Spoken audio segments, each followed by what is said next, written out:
হইছে? বৌমা আমি বৌমা সরি মা, ভুলে কাশির সাথে প্রস্রাব পড়ে গেছে। আরে আম্মু কোনো সমস্যা নাই, আপনার একটু বয়স হয়েছে, একটু তো এরকম হবে, সমস্যা নাই মা। আসেন আমি চাদরটা পাল্টা দিই আর আপনার মেক্সিটা পাল্টা দিই, আসেন। ধন্যবাদ বৌমা, আমার কপাল অনেক ভালো যে আমি তোমার মতো একজন বউ পাইছি।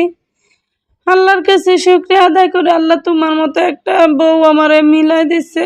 তুমি অনেক ভালো থাকো বৌমা, তোমার জন্য আমি অনেক অনেক দোয়া করি, আল্লাহর কাছে শুকরিয়া জানাই। হ্যাঁ মা, আল্লাহর কাছে শুকরিয়া আদায় করি আমিও। আপনার যৌবনকালে আপনি আমাকে যেভাবে দেখে রেখেছেন, এই বাড়িতে বউ হয়ে আসার পর আমার যেভাবে যত্ন নিছেন, আমি জীবনে এগুলো ভুলবো না মা। আমার শরীরের চামড়া দিয়ে জুতা বানালেও আপনার ঋণ শোধ হবে। আপনি যেভাবে জোয়ান বয়সে আমার সেবা করেছেন, আমার যত্ন নিয়েছেন, আমিও আপনার বৃদ্ধ বয়সে আপনার পাশে আছে, আপনাকে ঠিক সেইভাবেই সেবা দিব মা।